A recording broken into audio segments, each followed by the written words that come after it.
Até hoje, 50 anos depois, eu ainda sinto o cheiro do café que preparei para ele naquela manhã. Se eu soubesse que seria a última vez, teria dito mais uma vez que o amava. Antes de começar, comente de onde você está assistindo esse relato. Estou ansiosa para saber, minhas queridas e queridos. Eu me chamo Maria das Dores Silva, tenho 83 anos. Nasci em 1942, numa pequena cidade do interior de Minas Gerais, chamada Bom Jesus do Galho. Muitos me conhecem como Dona Dorinha da farmácia, porque por mais de 40 anos ajudei meu segundo marido, seu Antônio, a cuidar da única farmácia que tínhamos no bairro Santana, aqui em Belo Horizonte.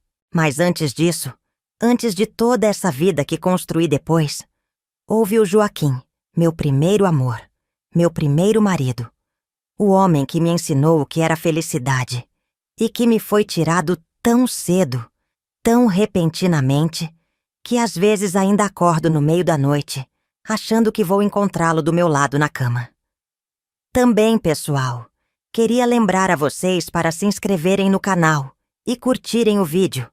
Isso ajuda muito esse canal a trazer relatos reais de vovós diferentes todos os dias. Conheci Joaquim em 1958, quando eu tinha 16 anos. Ele chegou na nossa cidade para trabalhar na construção da nova igreja matriz. Era um rapaz de 22 anos, filho de portugueses, com um sorriso largo que mostrava todos os dentes e mãos calejadas de quem trabalhava desde menino. Meu pai não gostou dele de início. Dizia que pedreiro não tinha futuro e que eu merecia coisa melhor.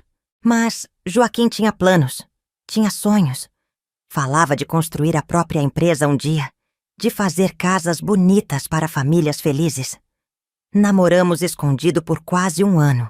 Nos encontrávamos após a missa de domingo.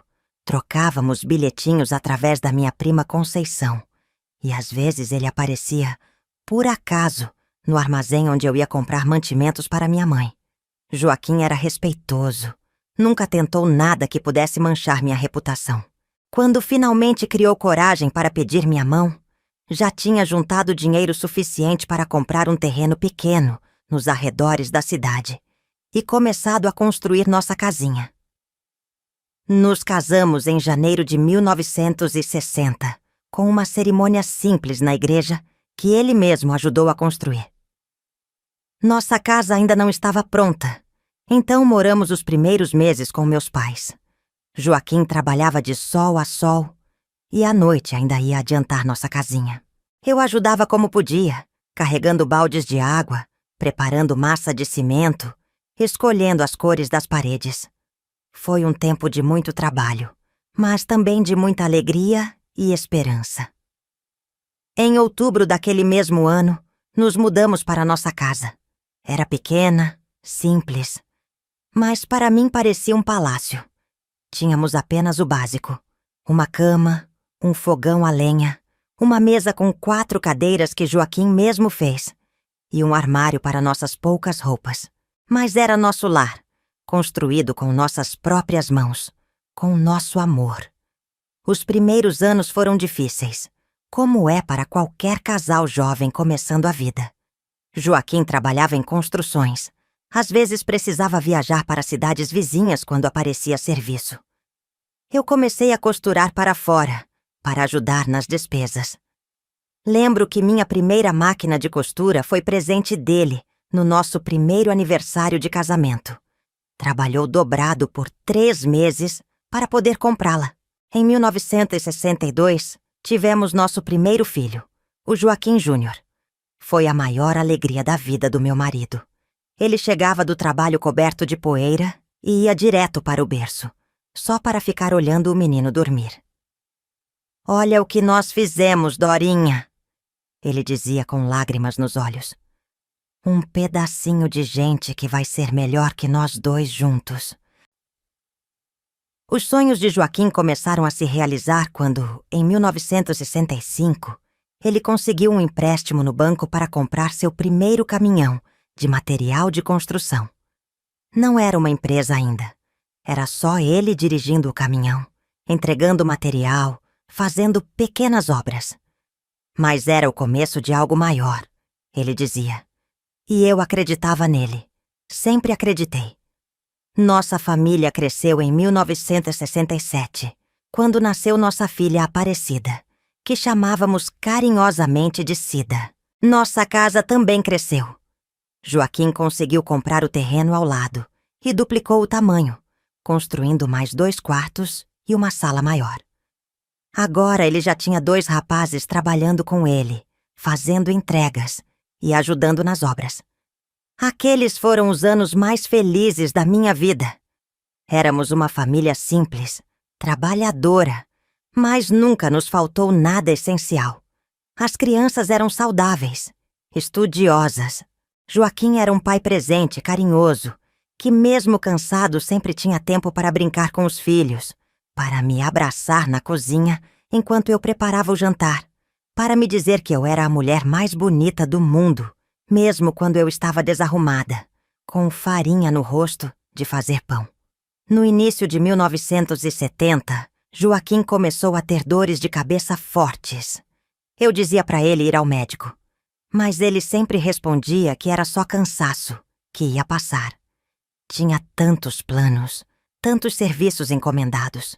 Estava construindo uma casa grande para o gerente do banco, que lhe dera o primeiro empréstimo. Um serviço importante que poderia abrir portas para trabalhos maiores. Na noite de 12 de maio de 1970, um dia que nunca vou esquecer, Joaquim chegou em casa mais cedo que o normal. Disse que a dor de cabeça estava insuportável, que não conseguia nem enxergar direito. Fiz um chá de erva cidreira, coloquei uma compressa fria na sua testa, dei um comprimido de aspirina que tínhamos em casa. Ele deitou no nosso quarto. As crianças ficaram quietinhas assistindo televisão na sala. Tínhamos comprado nossa primeira TV preto e branco alguns meses antes. Era o orgulho da família. Por volta das 8 da noite, Joaquim começou a vomitar. A dor parecia piorar. Ele apertava a cabeça com as mãos como se quisesse impedir que ela explodisse. Corri para a casa do vizinho, seu Geraldo, que tinha telefone, para ligar para o único médico da cidade. O médico disse para levar Joaquim imediatamente ao hospital da cidade vizinha, a 30 quilômetros de distância. Seu Geraldo nos emprestou o carro. Deixei as crianças com minha vizinha Dona Clélia e parti com Joaquim para o hospital. Durante a viagem, ele foi ficando mais quieto, mais distante. Segurava minha mão com força, mas já não falava mais. Seus olhos pareciam não enxergar mais nada. Quando chegamos ao hospital, os médicos o levaram imediatamente. Fiquei na sala de espera, rezando todas as orações que conhecia, fazendo promessas a todos os santos. Depois de quase 2 horas, o médico veio me ver. Sua expressão era grave. E antes mesmo que ele abrisse a boca, eu já sabia. Aneurisma cerebral, ele disse. Rompeu-se de repente. Não havia o que fazer. Meu Joaquim, meu companheiro, meu amor, meu porto seguro, tinha partido. Tinha apenas 34 anos. Tantos sonhos por realizar. 2 filhos pequenos para criar. Voltei para casa de madrugada, em estado de choque. Como contar para as crianças? Como seguir sem ele? A casa que construímos juntos com tanto amor, de repente parecia vazia, fria, sem propósito. O enterro foi marcado para o dia seguinte à tarde. Os parentes começaram a chegar logo cedo. Minha mãe veio ficar comigo, meu pai estava doente demais para viajar. Os irmãos de Joaquim vieram de São Paulo, onde moravam. E veio também Augusto, o meio-irmão de Joaquim por parte de pai. Ele era alguns anos mais velho que Joaquim, filho do primeiro casamento do sogro. Nunca tínhamos sido próximos. Ele raramente vinha nos visitar. E quando o fazia, sempre havia um clima estranho, tenso entre os irmãos. Naquele dia, Augusto se mostrou surpreso para todos ao aparecer prestativo, organizando as coisas do funeral, cuidando da papelada, me confortando com palavras que, na época, eu acreditei serem sinceras. Não se preocupe, cunhada, ele dizia. Vou ajudar você e as crianças. Meu irmão gostaria que eu cuidasse de vocês. Eu estava tão destruída pela dor, tão perdida, que aceitei sua ajuda sem questionar. Como poderia imaginar que nas horas mais escuras da minha vida, quando acabava de perder o homem que amava, o perigo viria de alguém que deveria ser família, que deveria me proteger? Mas isso é uma outra parte da história. Uma parte que por décadas guardei em silêncio, enterrada no fundo da minha alma, como um segredo vergonhoso que não era meu, mas que carregava como se fosse. Uma parte que só agora, tantos anos depois, consigo contar, porque entendi que o silêncio só protege os culpados, nunca as vítimas. O dia do enterro do meu Joaquim amanheceu com uma chuva fina, daquelas que parecem lágrimas do céu. Como se nem mesmo o tempo pudesse ficar indiferente à minha dor. Era 14 de maio de 1970, uma quinta-feira que ficaria marcada para sempre em minha memória, não apenas pela despedida do homem que amava, mas pelo que viria a acontecer depois. Vesti meus filhos com suas melhores roupas. Júnior, com 8 anos, já entendia o que tinha acontecido. Segurava minha mão com força, tentando ser forte como o pai sempre dizia que um homem deveria ser. Já a pequena Cida, com apenas 3 anos, perguntava a todo momento quando o pai voltaria da viagem. Cada pergunta era como uma faca atravessando meu peito. O velório foi realizado na sala da nossa própria casa, como era costume na época. Os vizinhos ajudaram a reorganizar os móveis, trouxeram cadeiras extras, café, pão. A solidariedade das pessoas simples sempre me comoveu. Dona Josefa, nossa vizinha da frente, assumiu a cozinha como se fosse sua, servindo café para os visitantes, enquanto seu Geraldo, que nos emprestara o carro na noite anterior, organizava o transporte para o cemitério. O caixão estava posto sobre nossa mesa de jantar, aquela mesma que Joaquim construíra com suas próprias mãos, coberto por um tecido roxo, com um crucifixo e algumas flores silvestres que as crianças do bairro haviam colhido. A casa ficou lotada rapidamente. Joaquim era querido na comunidade. Construíra tantas casas. Ajudara tantas famílias. O padre Antônio chegou cedo, fez suas orações, tentou me confortar com palavras sobre vontade divina e planos de Deus, que naquele momento soavam como um insulto à minha dor. Eu estava em transe, recebendo abraços, palavras de conforto que mal conseguia processar. Minha mãe se ocupava das crianças, tentando distraí-las um pouco, levando-as para o quintal quando o choro compulsivo tomava conta de mim. E Augusto, o meio-irmão de Joaquim, continuava a se mostrar prestativo, recebendo as pessoas na porta, organizando as contribuições para o funeral, conversando com o dono da funerária. Você precisa descansar um pouco, cunhada. Ele me disse por volta do meio-dia, quando já estávamos há quase 24 horas acordados. Vá para o quarto, deite-se um pouco. Eu cuido de tudo aqui, não se preocupe. Relutei inicialmente, mas o cansaço era tanto, a dor tão profunda, que acabei cedendo. Fui para meu quarto, aquele que eu dividia com Joaquim, e me sentei na cama. Não consegui deitar. O travesseiro ainda guardava o formato da cabeça dele. O cheiro do seu suor trabalhador ainda impregnava o lençol. Chorei silenciosamente, as lágrimas escorrendo sem que eu sequer piscasse. A porta se abriu de repente. Era Augusto. Pensei que tivesse vindo trazer algum recado, alguma informação sobre o funeral. Você está bem, cunhada? Perguntou, fechando a porta atrás de si.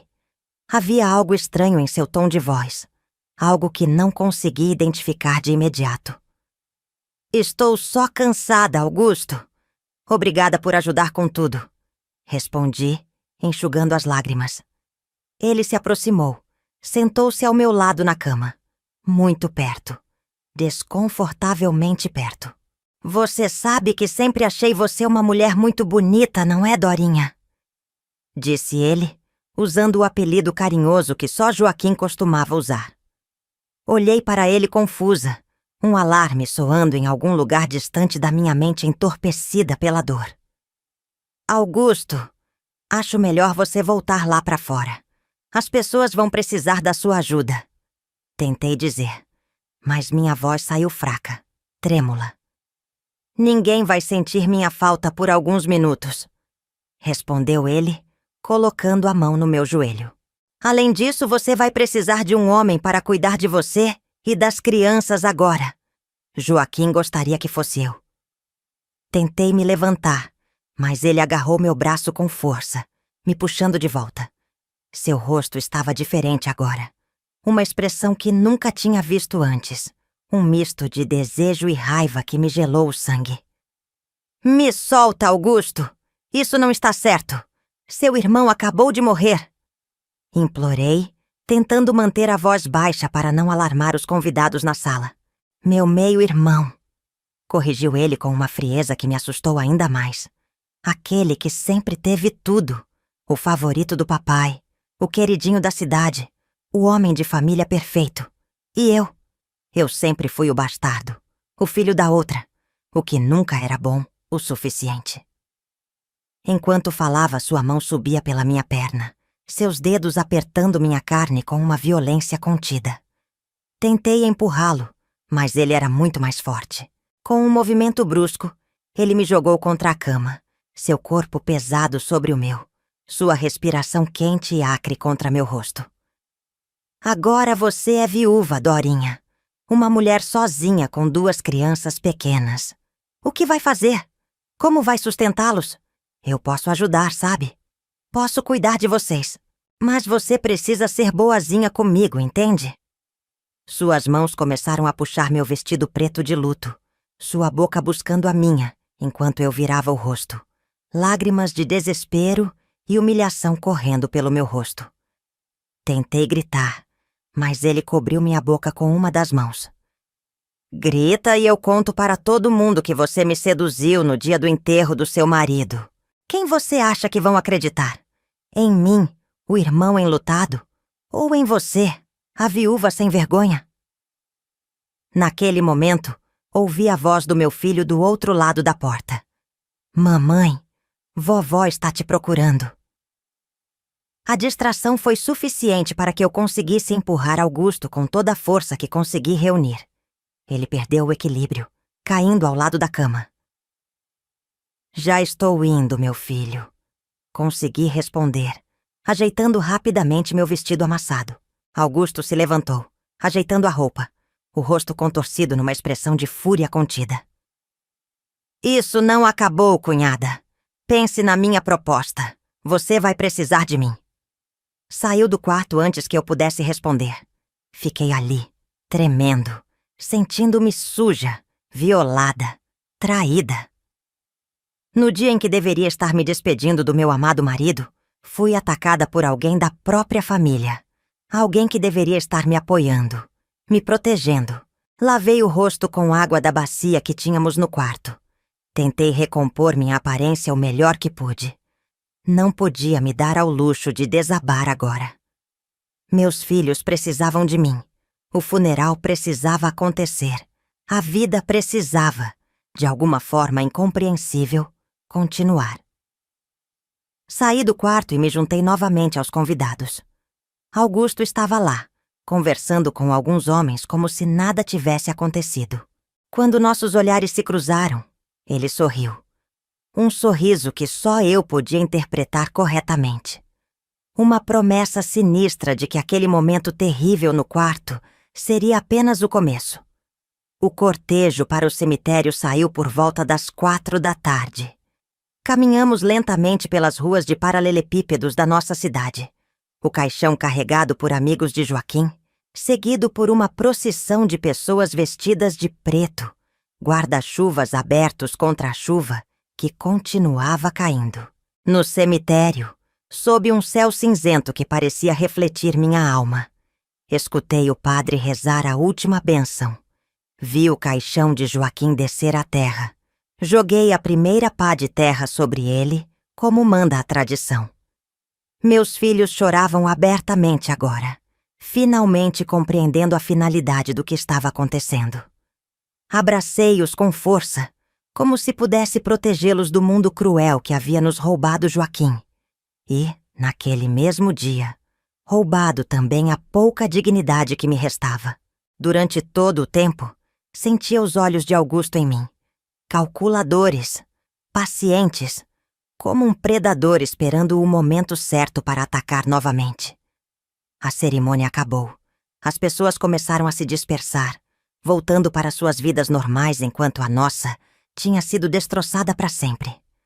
Augusto se aproximou para se despedir, como se fôssemos uma família normal, como se nada tivesse acontecido naquele quarto. Estarei de volta amanhã para ajudar com os documentos, cunhada, disse ele em voz alta para que todos ouvissem sua falsa solidariedade. Então, baixando a voz para que só eu escutasse, acrescentou: E para continuarmos nossa conversa particular, você vai precisar de um homem na casa agora. Naquela noite, depois que as últimas visitas partiram, depois que minha mãe finalmente conseguiu fazer as crianças dormirem, fiquei sozinha na cozinha da nossa casa. A casa que construímos com tanto amor, que agora parecia uma prisão. Um lugar ameaçador. Sentei-me à mesa, a mesma que horas antes sustentara o caixão de Joaquim, e tomei a decisão mais difícil e mais importante da minha vida. Não poderíamos ficar ali. Augusto voltaria, como prometera, e dessa vez eu poderia não ter a sorte de ser interrompida. Ele não pararia, eu sabia disso. O ódio que vi em seus olhos, o ressentimento acumulado por anos contra o irmão, agora seria direcionado a mim e, quem sabe, até mesmo às crianças. Antes do amanhecer, com o pouco dinheiro que tínhamos guardado, algumas roupas e as poucas lembranças que consegui carregar, peguei meus filhos ainda adormecidos e parti. Deixei um bilhete para minha mãe, pedindo desculpas por partir assim, sem explicações adequadas, prometendo entrar em contato quando estivéssemos seguros. Pegamos o primeiro ônibus para Belo Horizonte. Uma cidade grande, onde ninguém nos conheceria, onde Augusto não poderia nos encontrar facilmente. Uma cidade assustadora para uma mulher do interior com 2 crianças pequenas e o coração partido. Mas também uma cidade de oportunidades, de recomeços. O que eu não sabia naquela madrugada, enquanto observava pela janela do ônibus as luzes da minha cidade ficarem para trás, era que aquela fuga desesperada seria apenas o começo de uma longa jornada de sofrimento, luta e, eventualmente, redenção. O que eu não podia imaginar é que carregaria o peso daquele dia. O dia em que perdi Joaquim. O dia em que fui atacada no nosso próprio quarto. Por décadas, em silêncio, como um veneno lento que corroía minha alma dia após dia. Mas isso já é outra parte da história. A parte em que tive que aprender a viver de novo, a confiar de novo, a amar de novo. A parte mais difícil e, paradoxalmente, a mais redentora. Chegar em Belo Horizonte com 2 crianças pequenas, alguns trocados no bolso e o coração destroçado, foi como mergulhar num abismo sem fundo. A rodoviária fervilhava de gente, barulho, movimento. Tudo tão diferente da nossa cidadezinha pacata. Júnior agarrava minha mão com força, olhos arregalados diante daquele mundo novo e assustador. Cida, ainda sonolenta, choramingava em meu colo, pedindo pelo pai. "Para onde vamos, mãe?"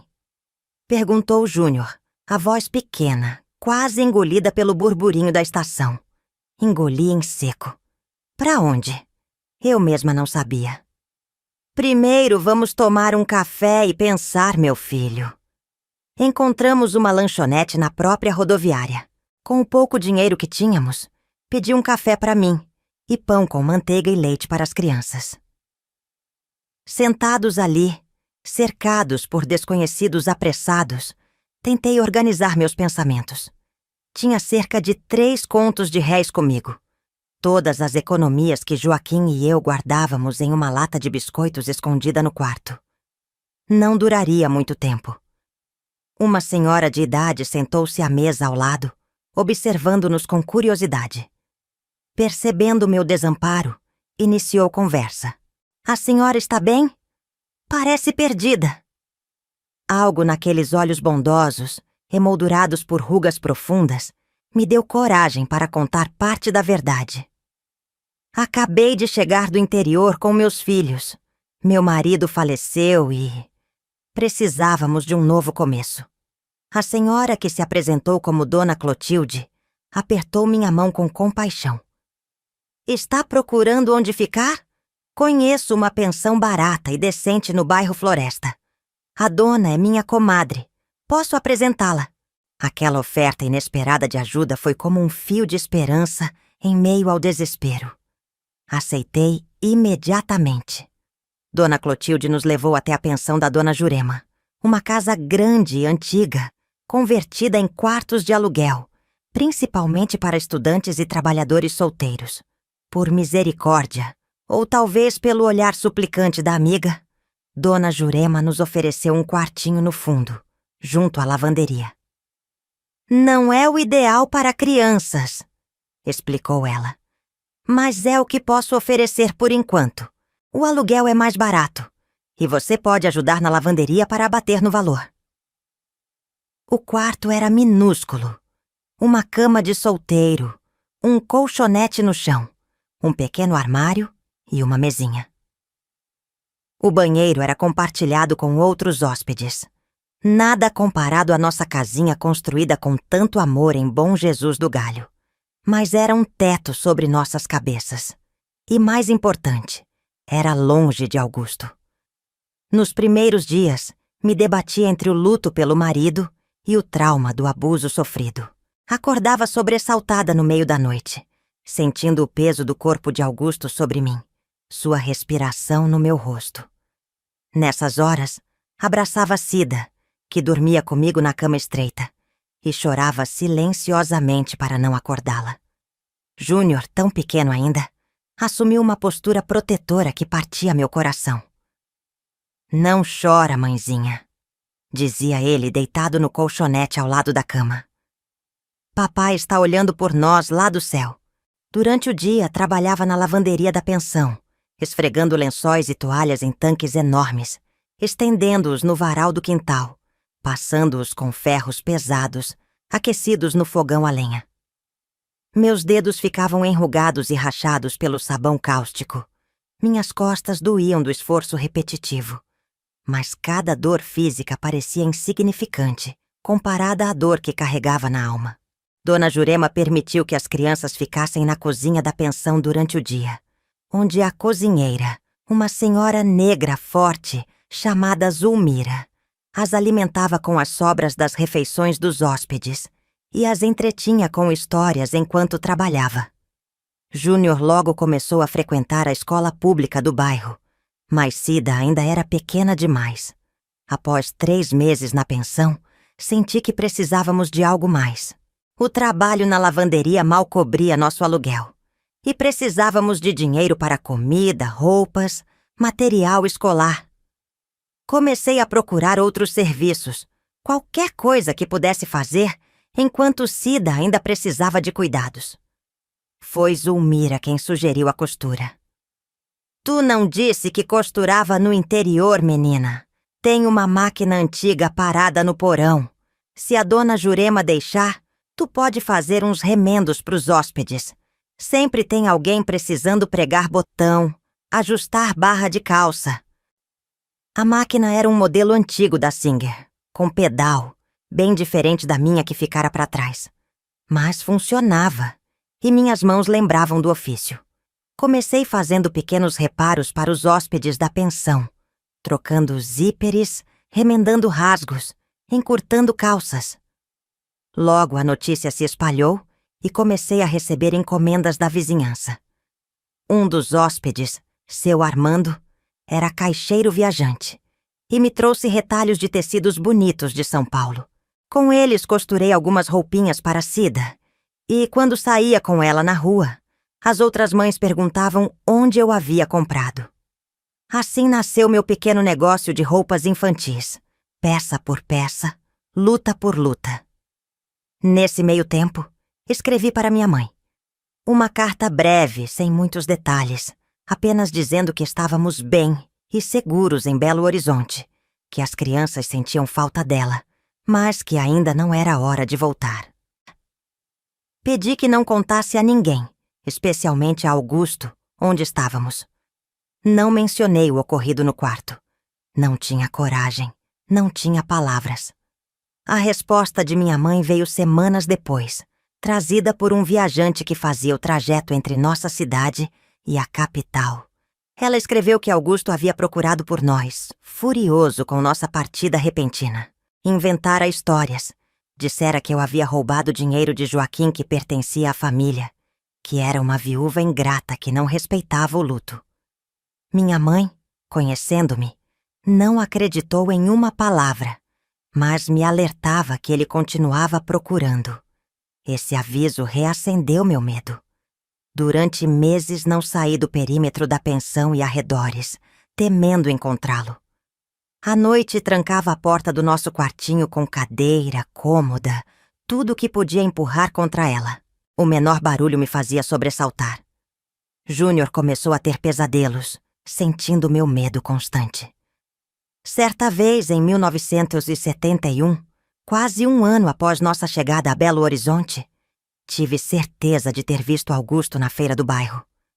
Larguei as compras, agarrei Cida no colo e corri de volta para a pensão, o coração quase saindo pela boca. Passei dias sem sair, mandando Júnior para comprar o essencial. Esse medo constante, somado ao luto e às dificuldades financeiras, me levou a um estado de profunda depressão. Emagreci tanto que minhas roupas pareciam pertencer a outra pessoa. Dormia pouco, comia menos ainda. Sorrir era um esforço consciente que fazia apenas quando as crianças olhavam. Zulmira, percebendo meu estado, me levou ao terreiro de umbanda que frequentava. Não é bom carregar espírito pesado assim, menina. A mãe de santo vai te ajudar. Relutei inicialmente. Éramos católicos praticantes em Bom Jesus do Galho. Mas o desespero não escolhe caminhos. Mãe Menininha, uma senhora imponente vestida de branco, me recebeu com um abraço tão apertado, tão genuíno, que desmoronei em lágrimas nos seus braços. Pela primeira vez desde o ocorrido, contei a alguém o que Augusto havia feito. As palavras saíam entrecortadas por soluços, a vergonha queimando meu rosto. Mãe Menininha ouviu tudo em silêncio, segurando minhas mãos entre as suas. "Filha", disse ela finalmente, "a vergonha não é sua para carregar. É dele. Você não fez nada de errado. Nada. Ouviu bem? Foi vítima 2 vezes, da morte que levou seu marido e da maldade que habita o coração daquele homem." Aquelas palavras, embora não pudessem apagar o ocorrido, foram como um bálsamo para minha alma ferida. Mãe Menininha fez uma limpeza espiritual, defumando meu corpo com ervas, entoando cantos em língua que eu não compreendia. Me deu um banho de ervas para fechar o corpo e uma guia de contas brancas e azuis para proteção. "A ferida vai sarar com o tempo, filha. Não completamente. Algumas feridas deixam cicatrizes para nos lembrar do que sobrevivemos. Mas você vai ficar forte de novo, por você e por seus filhos." Voltei para a pensão mais leve, como se um peso tivesse sido parcialmente removido dos meus ombros. Não estava curada. Longe disso, mas havia dado o primeiro passo, quebrar o silêncio, ainda que para uma única pessoa. O tempo passou, como sempre passa, indiferente às nossas dores. 1972, 1973. Os dias se transformavam em semanas, meses, anos. Meu pequeno negócio de costura cresceu o suficiente para alugarmos um cômodo maior na mesma pensão. Júnior era um excelente aluno, sempre entre os primeiros da classe. Cida começou a frequentar a escola também, uma menina doce que herdara o sorriso largo do pai. Em 1974, consegui alugar uma pequena sala comercial na rua de trás, onde instalei meu ateliê de costura. "Confecções Dorinha", dizia a placa simples na porta. Não era nada grandioso, mas era meu, fruto do meu trabalho, da minha persistência. Contratei uma ajudante, a jovem Neuza, filha de uma vizinha que tinha talento com a agulha. Mas apesar das melhorias materiais, por dentro continuava quebrada. Evitava relacionamentos, desconfiava de qualquer homem que se aproximasse com intenções além da amizade. Quando algum cliente ou conhecido demonstrava interesse, inventava desculpas. Dizia que ainda amava meu falecido marido, o que não deixava de ser verdade. Que dedicava minha vida aos filhos. A verdade era que o toque de um homem me causava pânico instantâneo. Flashbacks do que acontecera naquele quarto me assaltavam nos momentos mais inesperados, preparando o jantar, costurando um vestido, penteando o cabelo de Cida. O cheiro de suor masculino em um ônibus lotado era suficiente para me fazer descer no ponto seguinte, nauseada e trêmula. O medo de Augusto também persistia, embora com menos intensidade. Evitava visitar nossa cidade natal, mesmo quando soube da doença de minha mãe, em 1975. Mandei dinheiro para seu tratamento, mas não tive coragem de ir vê-la. Quando faleceu, no ano seguinte, o remorso por não ter me despedido somou-se ao peso que já carregava. Foi nesse período que comecei a ter problemas de saúde. Enxaquecas frequentes, dores de estômago que nenhum remédio aliviava, insônia crônica. O médico do posto de saúde disse que era nervoso. Receitou calmantes que me deixavam zonza e incapaz de trabalhar. Abandonei-os após algumas semanas. "Mãe, você precisa conversar com alguém", insistia Júnior, agora com 14 anos, já percebendo que havia algo além do luto na minha tristeza constante. "A professora de ciências disse que tem médicos que tratam dos problemas da cabeça, não só do corpo." Psicólogos e psiquiatras eram raros naquela época, especialmente acessíveis a pessoas de poucos recursos como nós. Além disso, o estigma era grande. "Médico de louco", diziam as pessoas. Mas a preocupação crescente dos meus filhos, somada ao agravamento dos sintomas físicos, me fez procurar ajuda. Foi através de um programa social da igreja que encontrei a doutora Helena, uma das poucas psicólogas que atendia gratuitamente na periferia. Uma mulher de meia-idade, olhos gentis por trás de óculos grossos, que me ouvia com uma atenção que eu jamais havia experimentado. Nas primeiras sessões, falei apenas da morte de Joaquim, das dificuldades de criar os filhos sozinha, da saudade da minha cidade. Mas doutora Helena, com sua escuta atenta, percebia que havia algo mais. "Dona Maria, há algo que a senhora ainda não me contou. Algo que parece pesar muito", disse ela certo dia, após eu relatar mais uma noite de pesadelos. E então, como uma represa que se rompe, as palavras jorraram. Contei tudo: o funeral, o quarto, as mãos ásperas de Augusto, o hálito de café e cigarro, as ameaças, a fuga desesperada. Chorei como não chorava há anos, soluços profundos que pareciam vir do fundo da alma. Doutora Helena não demonstrou choque ou julgamento, apenas compaixão. Me explicou sobre trauma, sobre como experiências violentas podem ficar presas no corpo e na mente, manifestando-se como doenças físicas, pesadelos, pânico. O que a senhora viveu foi uma violência terrível, em um momento de extrema vulnerabilidade. Não foi sua culpa. Nada disso foi sua culpa. Aquelas palavras, "não foi sua culpa", ecoaram dentro de mim como um sino. Quantas vezes eu não havia me culpado? Por ter ido descansar no quarto, por não ter gritado mais alto, por ter fugido em vez de denunciar. A vergonha e a culpa haviam sido minhas companheiras constantes por anos. As sessões com doutora Helena continuaram por meses, depois anos. Lentamente, como quem desata um nó muito apertado, fui processando o trauma, compreendendo que havia sobrevivido não apenas à perda do meu amado Joaquim, mas também à violência de quem deveria ter me protegido. Esse processo de cura, lento e doloroso, coincidiu com mudanças significativas em nossas vidas. Em 1977, consegui um pequeno financiamento do banco para comprar uma casinha modesta no bairro Concórdia. Nada luxuoso, mas era nossa. O primeiro lar próprio desde que deixamos Bom Jesus do Galho. A confecção prosperava, fornecendo uniformes escolares para 2 escolas da região. Júnior, prestes a completar o colegial, sonhava em cursar engenharia, como o pai. Cida, com seus 10 anos, demonstrava talento para o desenho, criando modelos que eu, por vezes, adaptava para minhas confecções. Superficialmente, éramos uma família que havia superado grandes dificuldades. Nos álbuns de fotos que começamos a acumular, sorríamos em aniversários, formaturas, natais. Mas por baixo desses sorrisos, eu ainda carregava as cicatrizes do que acontecera naquele dia de maio de 1970.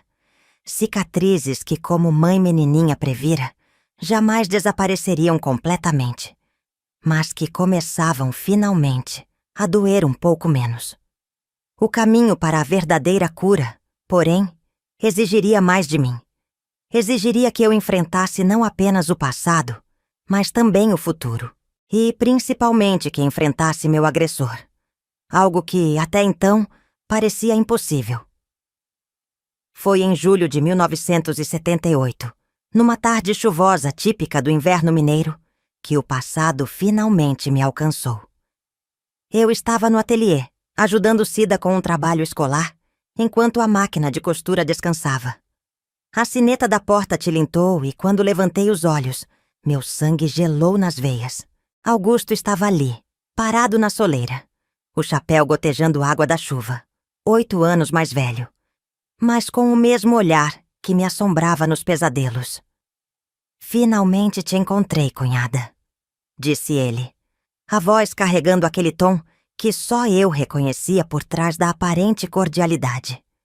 Cida, percebendo minha súbita palidez, agarrou minha mão. "Mamãe, quem é esse homem?" Meus lábios estavam secos, meu coração martelava com tanta força que pensei que fosse desmaiar. Mas algo havia mudado em mim ao longo daqueles anos. Não era mais a jovem viúva desamparada, quebrada pela dor. "Cida, vá lá pra dentro e chame a Neuza. Diga a ela para telefonar para seu irmão na faculdade." Minha filha hesitou, sentindo o perigo na tensão do ar, mas obedeceu, esgueirando-se para os fundos do ateliê. Augusto fechou a porta atrás de si, o sino tintilando novamente como um alerta. "Bonito lugar que você montou aqui, Dorinha." Prosperando enquanto deixou todo mundo para trás, até sua própria mãe que morreu chamando seu nome. A menção à minha mãe foi como uma facada. A culpa pelo abandono forçado, pela despedida que nunca aconteceu, ainda doía profundamente. "O que você quer, Augusto?" perguntei, grata por minha voz não tremer. Ele se aproximou, examinando os tecidos expostos, passando os dedos sobre uma máquina nova que eu havia comprado há pouco. "Só quero o que é meu por direito. Joaquim me devia dinheiro, muito dinheiro, e você fugiu com ele." Era mentira, é claro. Mais uma das muitas mentiras que ele construíra para justificar sua perseguição, seu ódio. "Joaquim não te devia nada. E mesmo se devesse, já se passaram 8 anos. Por que agora?" Ele sorriu, aquele sorriso torto que fazia meu estômago revirar. "Porque agora você tem algo a perder, não é? Um negócio próprio, uma casinha. Aquela menininha bonita que acabou de sair. Quantos anos ela tem? 11? 12? Idade perigosa." A ameaça velada à minha filha despertou algo primitivo dentro de mim. Um ódio profundo, uma coragem que eu não sabia possuir. "Saia daqui!" ordenei a voz baixa, mas firme. "Saia agora ou eu grito e chamo todos os vizinhos. E dessa vez eu conto tudo. Tudo o que você fez naquele quarto, no dia do enterro do seu próprio irmão." A expressão dele se transformou em fúria. "Quem acreditaria em você? Uma viúva que abandonou a família, que fugiu como uma criminosa? Eu acreditaria nela." A voz de Júnior soou da porta dos fundos. Meu filho, agora com 16 anos, alto e forte como o pai, Encarava o tio com um misto de confusão e determinação. Atrás dele estavam Neuza e Cida, olhos arregalados. Júnior, disse Augusto, tentando recuperar a compostura. Você cresceu, garoto. Sou seu tio Augusto, irmão do seu pai. Eu sei quem você é, respondeu Júnior, aproximando-se para ficar ao meu lado. E sei que está perturbando minha mãe. Quero que você saia. Augusto olhou de mim para Júnior, percebendo que a situação havia mudado. Não era mais o predador encurralando uma presa fácil. Isso não acabou, Dorinha, murmurou ele, recuando para a porta. Eu volto quando não estiver cercada por crianças. Quando a porta se fechou atrás dele, minhas pernas finalmente cederam. Desabei numa cadeira, tremendo incontrolavelmente. Júnior, Cida e Neuza me cercaram, preocupados, fazendo perguntas que eu mal conseguia processar.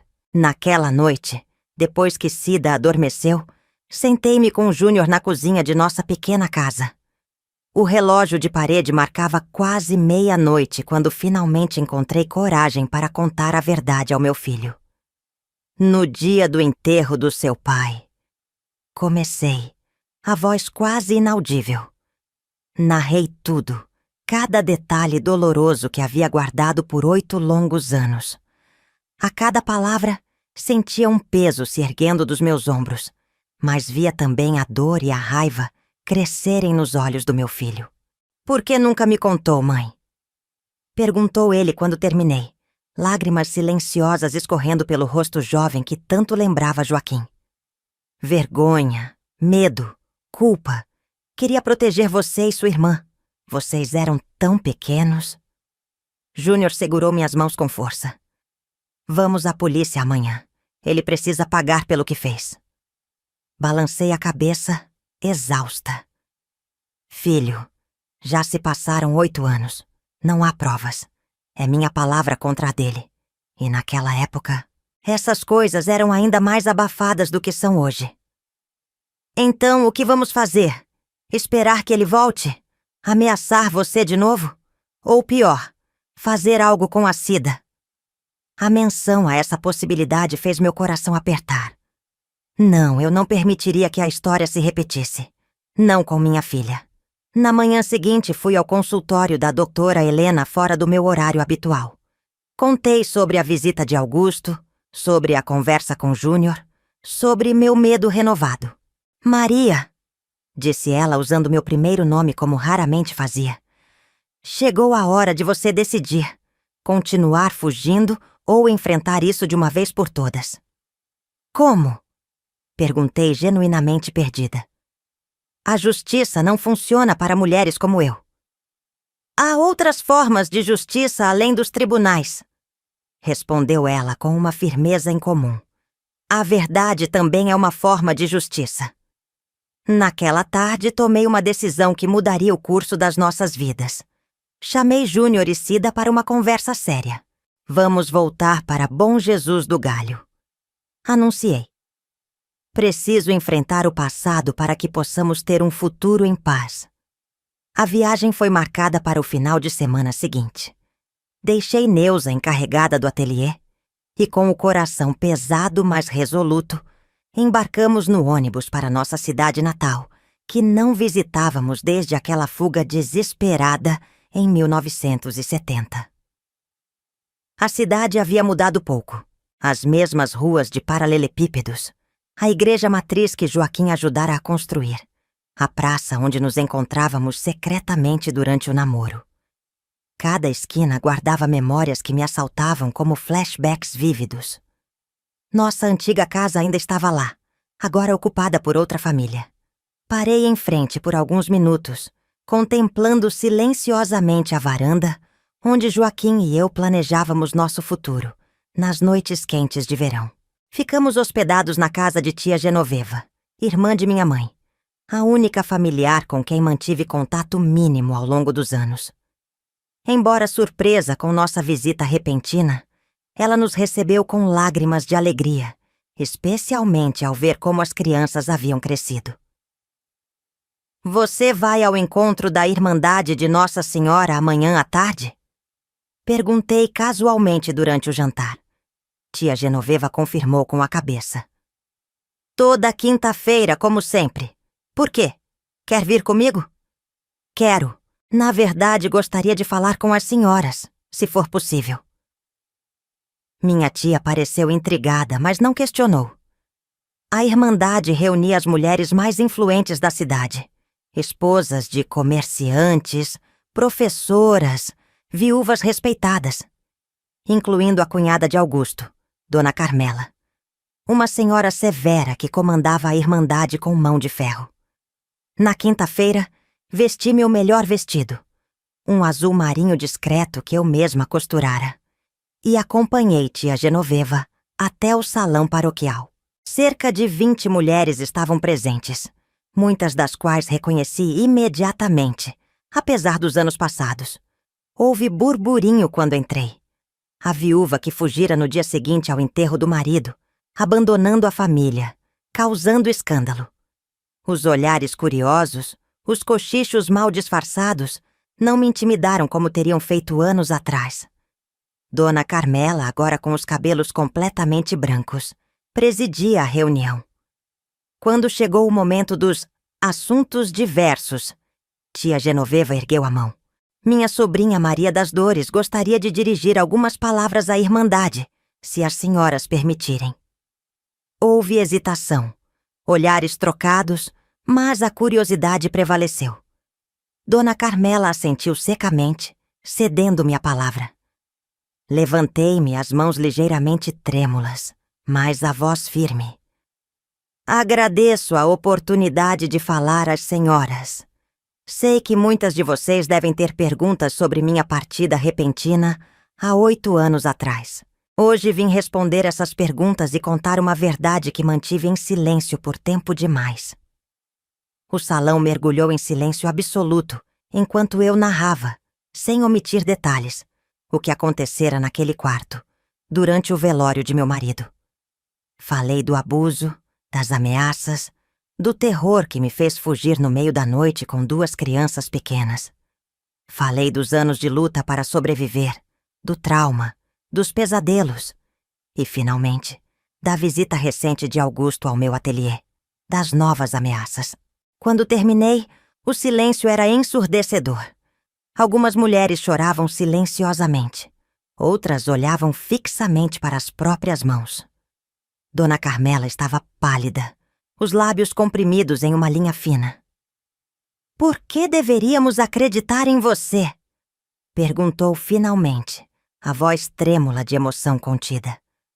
Por que agora, depois de tanto tempo? Por que não sou mais a única? Respondi simplesmente. A porta do salão se abriu e 3 mulheres entraram. Mulheres que eu não conhecia, mas que, tora, Helena havia me ajudado a encontrar através de sua rede de contatos profissionais. Ex-funcionárias da fábrica de Augusto em cidades vizinhas, cada uma com sua própria história de abuso, silenciamento e medo. Uma a uma, elas contaram suas experiências. Padrões idênticos de comportamento, as mesmas ameaças, o mesmo abuso de poder. A cada relato via o rosto de Dona Carmela se transformar, da descrença à compreensão, da negação à dor e, finalmente, à resolução. Quando a última mulher terminou de falar, Dona Carmela se levantou lentamente, parecendo subitamente envelhecida. Meu marido precisa saber disso, declarou, a voz firme apesar das lágrimas. O juiz Mendonça precisa saber disso. Nos dias que se seguiram, uma tempestade desabou sobre Bom Jesus do Galho. Reuniões foram convocadas, depoimentos colhidos informalmente. O juiz Mendonça, marido de Dona Carmela e figura mais respeitada da cidade, chamou Augusto para uma conversa em seu gabinete. O que exatamente foi dito naquela conversa, nunca soube. Mas seu impacto foi imediato. Em menos de uma semana, Augusto anunciou que venderia suas propriedades na cidade e se mudaria para o Mato Grosso. Antes que o mês terminasse, havia partido, deixando para trás uma reputação em ruínas. Não é a justiça dos tribunais, comentou Dona Carmela quando nos encontramos na missa de domingo. Mas é a justiça que nossa cidade pode oferecer. Ele não voltará, Maria das Dores. Posso garantir isso. Voltamos para Belo Horizonte com uma sensação mista de vitória e melancolia. A justiça formal com processos e sentenças não aconteceu. Mas a verdade havia sido exposta, reconhecida, validada. O silêncio que por tanto tempo me aprisionara estava quebrado, e com ele, as correntes invisíveis que me prendiam ao passado. Ao retornar para nossa vida na capital, percebi que algo fundamental havia mudado dentro de mim. Os pesadelos, tão frequentes por anos, tornaram-se raros. O peso no peito que carregava constantemente começou a aliviar, como uma ferida antiga finalmente cicatrizando corretamente. No ano seguinte, 1979, aconteceu algo que jamais pensei ser possível novamente em minha vida. Conheci Antônio, um farmacêutico viúvo que entrou no meu ateliê para encomendar uniformes para seus funcionários. Um homem gentil, de olhos bondosos e mãos cuidadosas que nunca se moviam bruscamente. Nosso relacionamento cresceu lentamente, construído sobre conversas sinceras, respeito mútuo e uma compreensão profunda das cicatrizes que ambos carregávamos. Contei-lhe toda a minha história, sem omissões. Ele escutou, chorou comigo e prometeu nunca fazer ou dizer nada que pudesse me lembrar daquele trauma. Em 1980, nos casamos em uma cerimônia simples. Júnior, prestes a se formar em engenharia, conduziu-me ao altar. Cida, então com 13 anos, foi nossa dama de honra. A pequena farmácia de Antônio e meu ateliê de costura se fundiram em um negócio familiar que prosperou nos anos seguintes. Não foram apenas os aspectos materiais e emocionais da minha vida que se transformaram. Comecei a falar abertamente sobre minha experiência, primeiro em grupos de apoio a mulheres organizados pela doutora Trelena, depois em palestras para profissionais de saúde mental e serviço social. Em 1985, participei da fundação da primeira associação de apoio a vítimas de abuso sexual em Belo Horizonte. Cada vez que compartilhava minha história, cada vez que via nos olhos de outra mulher o reconhecimento da própria dor e a centelha de esperança que minha trajetória acendia, sentia que estava transformando o sofrimento em propósito. O que Augusto pretendera como minha destruição tornara-se, através de um longo e doloroso processo, uma fonte de força e significado. Hoje, olhando para trás do alto dos meus 83 anos, vejo uma vida marcada por perdas inimagináveis, mas também por ganhos igualmente extraordinários. Meus filhos cresceram fortes e íntegros, apesar das adversidades. Júnior, seguindo os passos do pai, tornou-se um engenheiro respeitado, construtor de pontes e estradas pelo Brasil. Cida, inspirada por nossas lutas, formou-se em direito e hoje defende mulheres vítimas de violência. A dor nunca desaparece completamente. Há dias em que as lembranças retornam, nítidas como fotografias recém-reveladas. O rosto de Joaquim, jovem e sorridente, construindo nossa casa com as próprias mãos. O peso esmagador do corpo de Augusto sobre o meu, no dia mais vulnerável da minha vida. A sensação de desamparo ao chegar em Belo Horizonte, com 2 crianças pequenas e um coração despedaçado. Mas aprendi que nossa história não é definida apenas pelos nossos momentos mais sombrios. É também moldada por nossa capacidade de seguir adiante, de reconstruir, de transformar o sofrimento em sabedoria e compaixão.